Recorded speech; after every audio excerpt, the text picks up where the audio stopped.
Bom dia, sétimo ano. Vamos então para mais uma aula, né? A aula de hoje nós vamos continuar falando sobre a dinâmica populacional do Brasil. Então nós vamos continuar falando de dados envolvendo a população brasileira. Vamos relembrar alguns assuntos importantes que nós falamos na última aula antes de entrar nessa aula, porque esses assuntos estão todos ligados com a dinâmica populacional do Brasil. Então, na aula anterior, nós falamos do quê? Nós falamos das pesquisas envolvendo a população brasileira. Nós vimos que o órgão responsável por fazer a pesquisa envolvendo a população do Brasil é o IBGE, né? O IBGE, lembrando que o IBGE é o Instituto Brasileiro de Geografia e Estatística. O que nós falamos mais na aula anterior? Falamos de população absoluta. Lembram da continha que nós fizemos? População absoluta é a população total do município, do estado ou do país. É o número total de habitantes que vive em um determinado lugar. Isso é população absoluta. Falamos também da taxa de natalidade, né? Taxa de natalidade é o número de crianças que nascem em um determinado tempo, em um determinado estado, país ou município, né? Taxa de mortalidade é o número de óbitos, o número de mortes que aquele lugar registrou, né, durante um tempo. Então, nós falamos sobre esses assuntos na aula anterior. Agora nós vamos entrar nessa aula. E o que nós vamos falar nessa aula? Hoje nós vamos falar sobre os seguintes assuntos. Vamos falar sobre taxa de fecundidade, vamos falar sobre a população relativa. Nós vamos falar também sobre densidade demográfica, tá? Vamos começar falando sobre a taxa de fecundidade. Vamos entender o que é a taxa de fecundidade. Taxa de fecundidade, ela é definida como o número médio de filhos nascidos vivos do ventre de uma mulher até o seu período reprodutivo. Então, para a gente entender melhor, fecundidade são os filhos vivos que uma mulher teve no decorrer da vida até atingir a velhice e não conseguir engravidar mais. São todos os filhos vivos que uma mulher tem no seu ciclo de vida até parar de engravidar, tá? Fecundidade. A taxa de fecundidade ela é calculada com base na população de um município, de um estado ou de um país a cada ano. Então, a taxa de fecundidade ela é calculada a cada ano. Ano por ano é calculada essa taxa de fecundidade. O que nós podemos saber ao verificar a taxa de fecundidade?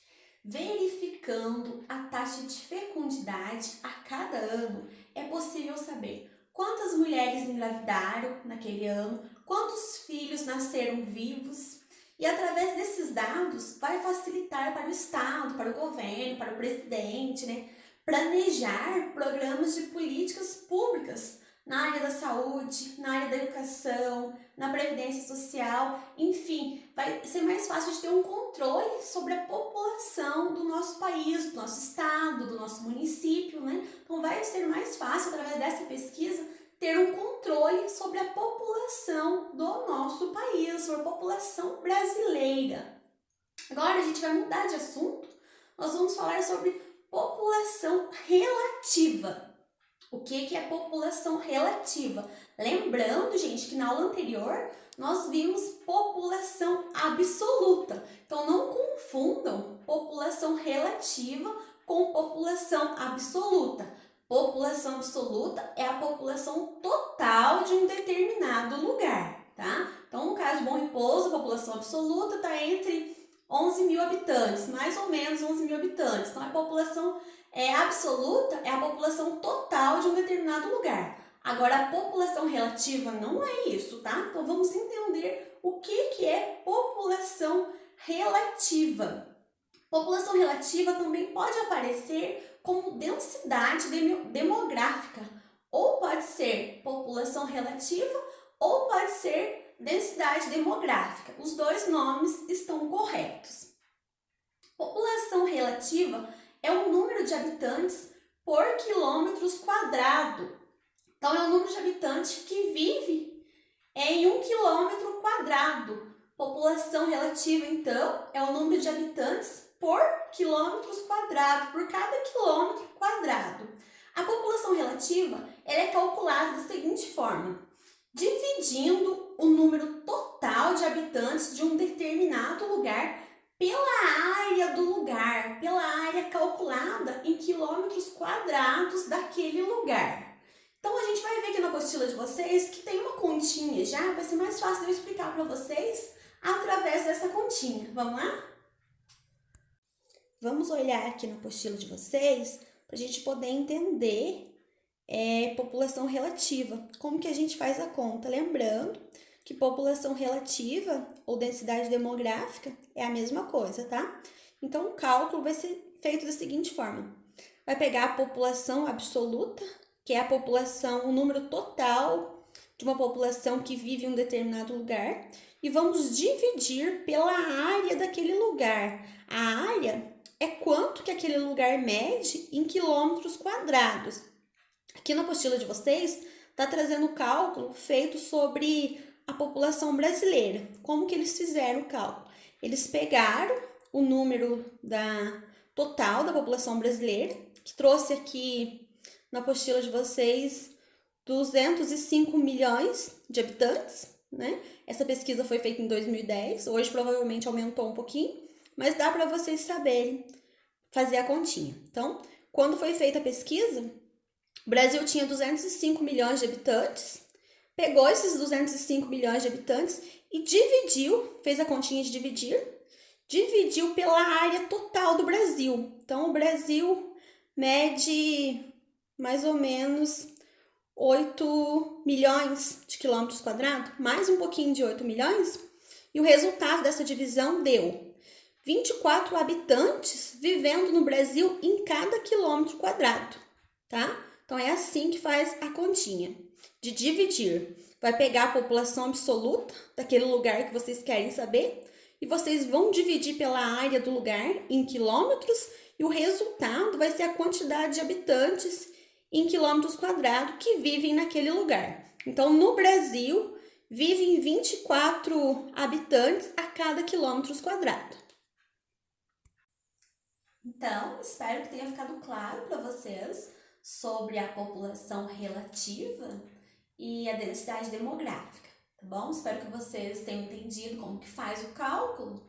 Agora, voltando na taxa de fecundidade, eu vou analisar com vocês uma imagem, né? Achei importante a gente voltar para analisar essa imagem da apostila de vocês, para a gente entender melhor essa questão da fecundidade com o passar do tempo no Brasil, que foi diminuindo, foi caindo um pouquinho. Vamos lá na apostila analisar de novo?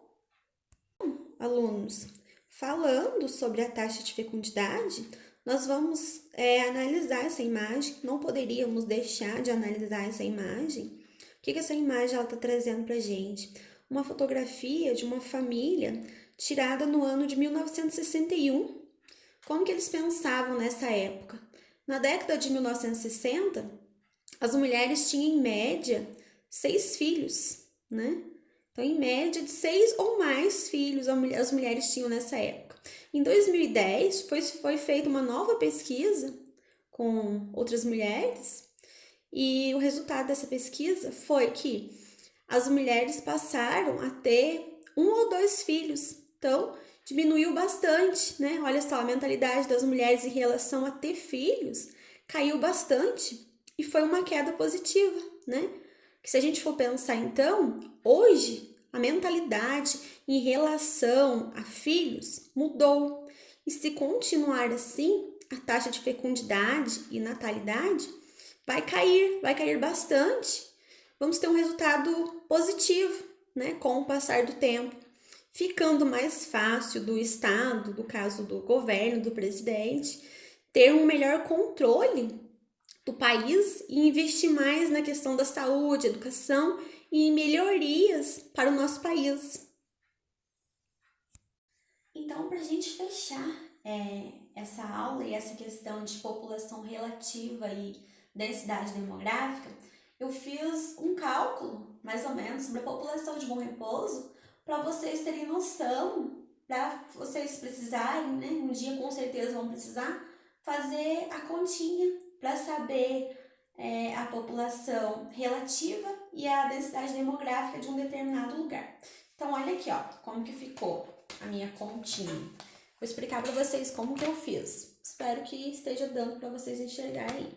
Eu peguei a população de Bom Repouso, que é 11 mil habitantes, mais ou menos 11 mil habitantes, e dividi pela área do município de Bom Repouso. A área em quilômetros quadrados aqui em Bom Repouso dá mais ou menos 229 quilômetros quadrados o município inteiro.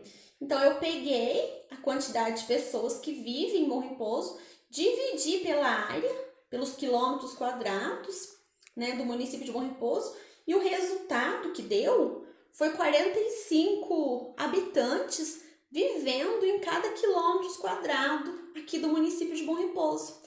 Então, a densidade demográfica de Bom Repouso por quilômetro quadrado deu 45 habitantes. Então, a continha é dessa forma que vocês fazem.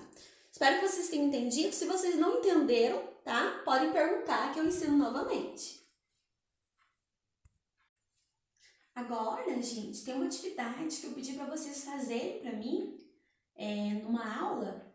Não lembro se foi na aula anterior ou se foi num outro dia, que ficou meio confusa, que eu falei que eu ia explicar para vocês em aula como que faria certinho o cálculo. Lembram? Lá na página 38 da apostila de vocês, tá? Vocês fizeram uma pesquisa para mim sobre a escola, né? Se fica perto, se fica longe, em qual área que fica a escola, sobre a quantidade de meninos, de meninas.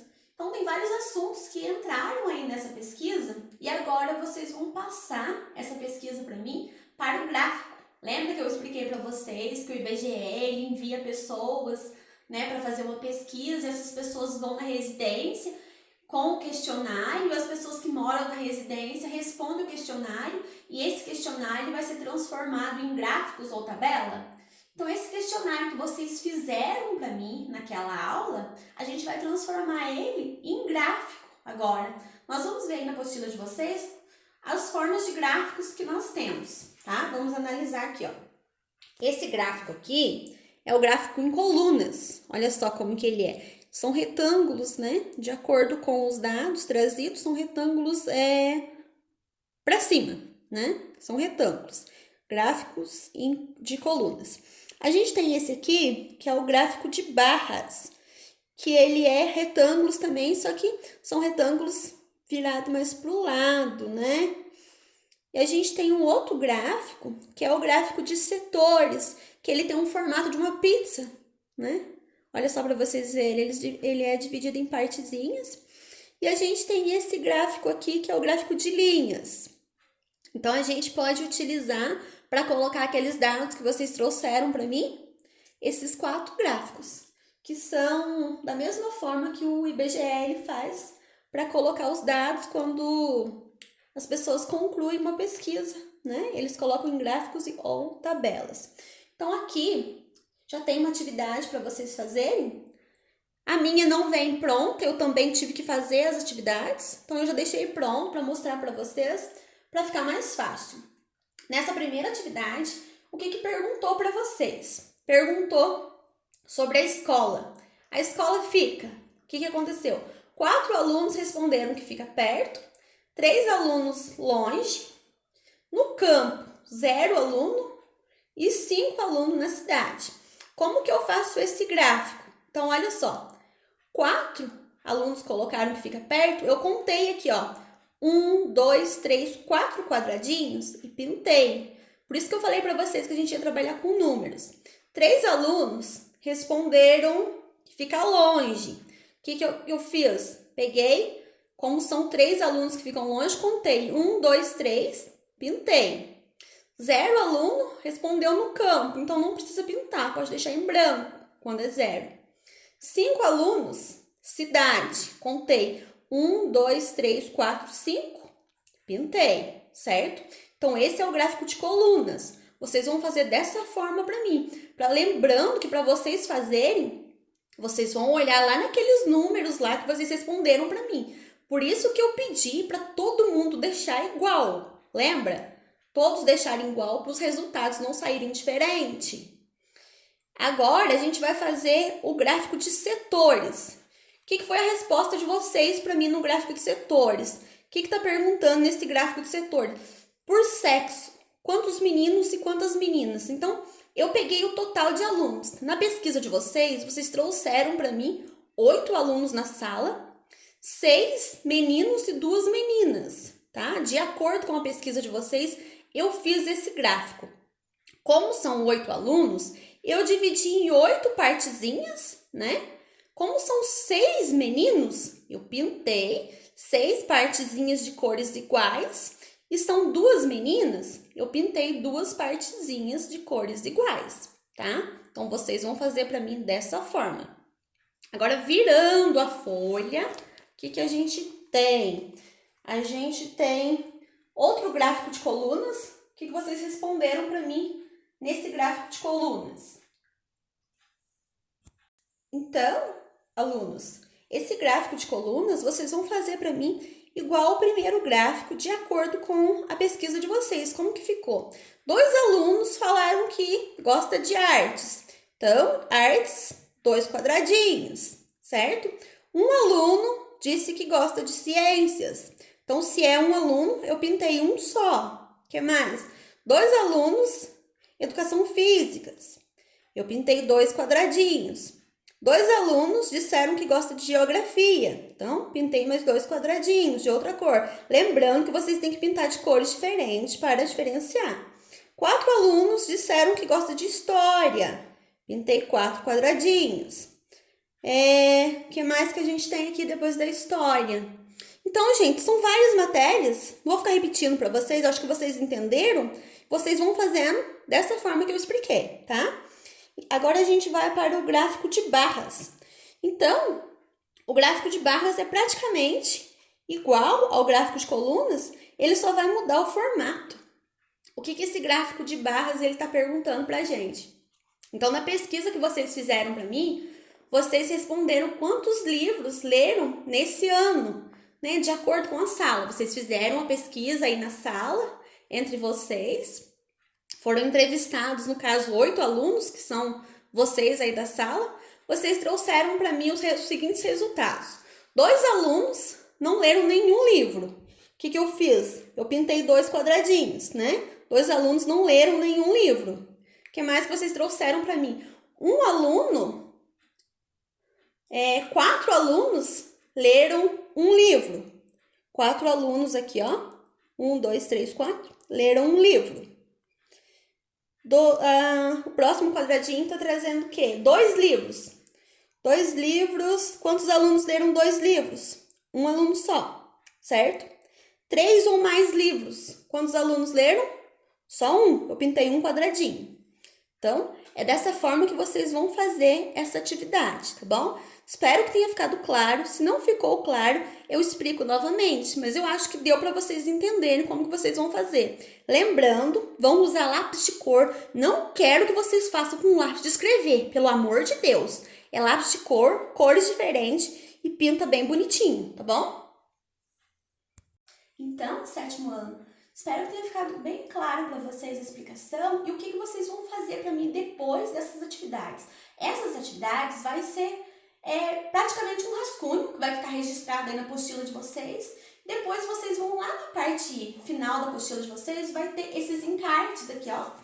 Esses encartes, que são os gráficos que vocês fizeram lá na apostila mesmo, só que esses eles estão na forma maior. E vocês vão fazer para mim a mesma coisa que vocês fizeram lá na apostila, vocês vão fazer nesses gráficos.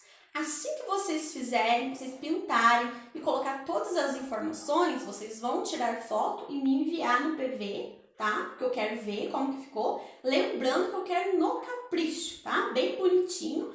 E depois vocês vão grampear na apostila para ser entregue junto com a apostila para a escola, tá bom? Então, quando eu for corrigir a apostila de vocês, eu vou cobrar esses encartes aqui que vão estar junto com a apostila de geografia, certo? Então,